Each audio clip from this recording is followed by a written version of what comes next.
Bonjour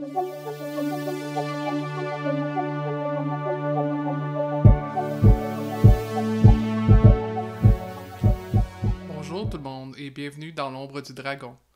Mon nom est Dominique et aujourd'hui je vous accueille seul dans ce podcast. Je ne suis pas entouré de mes comparses habituels. Pourquoi? Parce que c'est la première d'une série de jeux de rôle qui se joue en solo que je vais vous présenter. Et quand on dit des jeux de rôle en solo, on peut penser à un meneur ou une meneuse de jeu et un joueur ou une joueuse. Mais dans ce cas-là, ce dont on va parler, c'est vraiment une personne tout seul.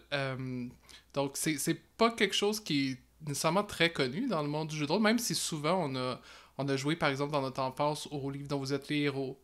Euh, ou d'autres types de jeux, même des jeux de société qui se jouent en solo, tout ça, mais on peut aussi très bien faire du jeu de rôle en solo, et je vais vous le prouver en vous présentant plein de jeux merveilleux qui vous permettent de faire du jeu de rôle en solitaire, que ça soit parce que vous n'avez pas l'occasion de voir d'autres gens, mais que vous voulez jouer quand même, parce que vous avez un peu de temps dans votre journée, puis vous voulez faire quelques scènes ou pratiquer votre écrit. Beaucoup de ces jeux-là vont se jouer avec des journaux, quand on écrit un journal personnel, par exemple, comme celui que je vais vous présenter aujourd'hui.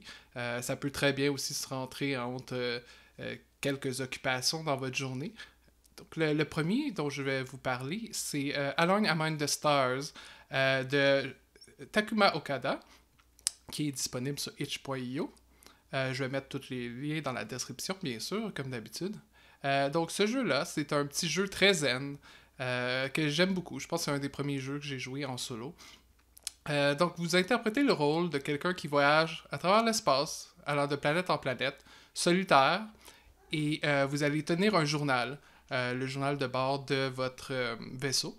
Et dans le fond, le jeu, c'est qu'est-ce que vous allez découvrir pendant la partie, les différentes planètes que vous allez découvrir. Ça se joue très facilement, vous avez besoin de presque rien. Vous avez besoin d'un dé à 6 faces, et peut-être d'un chat pour vous accompagner, et d'un jeu de cartes, tout ce qu'il y a de plus classique. Donc, comment est-ce que ça se joue? Vous commencez par rouler le dé à 6 faces pour aller explorer la première planète. Donc, ça va vous donner un chiffre, évidemment, de 1 à 6, et ça va vous déterminer combien de cartes vous allez mettre devant vous pour cette planète. Les cartes au début sont face cachée. Donc, par exemple, je roule 4, je vais mettre 4 cartes de face cachée devant moi, et je vais en tirer une après l'autre. Et à chaque fois que je vais tirer une carte, donc une découverte, je vais rouler mon dé à 6 faces, encore une fois. Et ça va dépendamment du résultat, ça va me dire est-ce que je tombe sur une découverte au hasard, de façon soudaine, même pendant un repos. Donc, ça me dit de quelle manière est-ce que je fais la découverte. Par la suite, la carte en question va me dire à travers sa couleur et à travers son rang qu'est-ce que je vais découvrir en tant que tel. Par exemple, j'ai retiré le 3. Le cœur, je vais voir, il y a un tableau qui nous dit pour chaque couleur qu'est-ce que c'est, puis pour chaque rang, qu'est-ce que c'est. Les couleurs, ça nous dit quelle catégorie de choses c'est. Est-ce un être vivant? Est-ce un être vivant immobile, c'est-à-dire des plantes, des reliefs, des trucs naturels, des ruines. Donc, la couleur va vous dire ça, et le rang, lui, va vous dire où vous le trouvez. Est-ce que vous le trouvez dans un glacier, dans une caverne, etc. Et votre rôle à vous, en tant que ce voyageur, cette voyageuse, c'est d'interpréter la carte et ce que la carte va vous dire pour déterminer c'est quoi la découverte que vous faites sur cette planète. Et vous continuez avec jusqu'à temps que vous n'ayez plus de cartes qui sont cachées, et ça va vous dire qu'est-ce que vous allez découvrir sur cette planète. Et une fois que vous avez terminé sur une planète, vous passez à une autre en refaisant la même chose, en roulant votre dé et en mettant en face cachée le même nombre de cartes. Puis, comment ça joue comme tel, c'est proposé d'avoir un journal, soit électronique ou sur papier, dans lequel vous menez les notes, encore une fois, comme un journal de bord de vaisseau.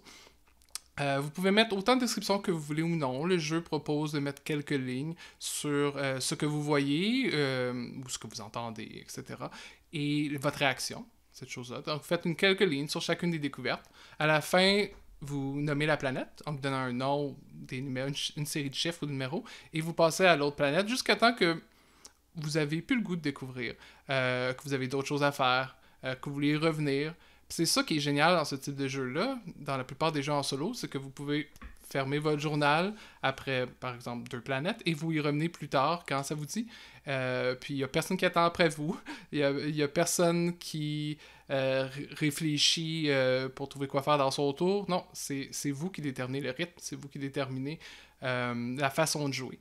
Et ça, c'est génial et c'est quelque chose qui se retrouve dans beaucoup de jeux de rôle solo. Celui-ci, je l'ai apprécié beaucoup. C'est un jeu qui, comme je disais, est simple, se joue avec très peu de choses. La plupart des gens ont des jeux de cartes chez eux où ils ont accès à travers leur ordinateur. Il y a beaucoup d'interprétations. Puis ça, c'est le fun, ça fait vraiment partir de l'imagination. Ça peut aussi pratiquer l'écriture. Moi, je trouve ça bien comme exercice d'écriture, d'écrire dans le journal. Puis après, vous avez le journal comme une espèce d'artefact de votre partie que vous pouvez relire. Puis, on pourrait penser que c'est déconnecté parce que c'est choisi au hasard.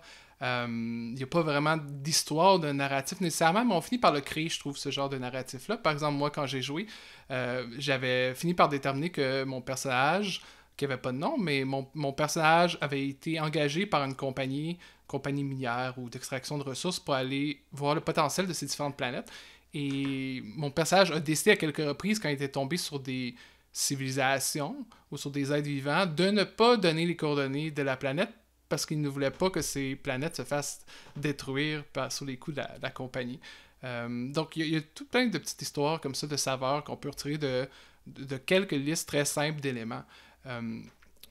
Donc, je vous le recommande fortement. Le seul bémol, si j'avais à en dire un sur ce jeu, c'est qu'il n'y a pas tant d'éléments que ça dans la liste. Donc, si vous générez aléatoirement à travers ces éléments-là, vous allez revenir souvent, par exemple, vous allez souvent tomber par pur hasard, mais sur des choses qui sont dans des cavernes où vous allez souvent tomber sur des ruines, etc.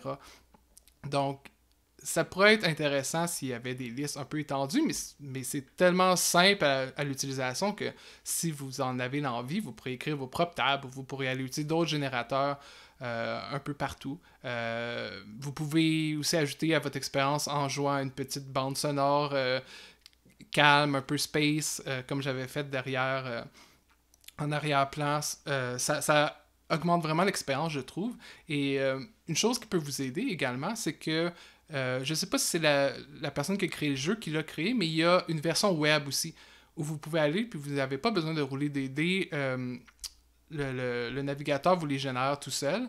Puis il y a même une petite musique, bon, qui devient un peu énervante après quelques temps, mais vous pouvez enlever ou mettre la musique. Et ça, vous pouvez juste passer d'une planète à l'autre. Vous avez un log que vous écrivez comme vous feriez avec un journal papier, puis vous avez l'option de le sauvegarder aussi. Donc, je vais aussi vous mettre le lien vers ça, mais c'est des petites choses comme ça, je trouve, qui facilitent vraiment l'expérience.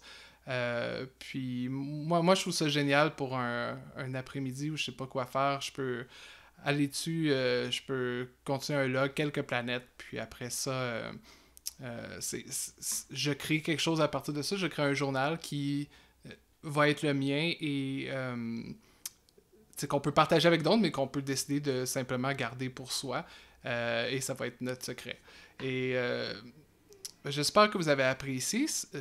Pour plusieurs, c'est peut-être la première exploration des jeux de rôle en solo, mais j'en ai plein d'autres que je vous garde en réserve et j'espère qu'on va se revoir bientôt. Merci et à la prochaine.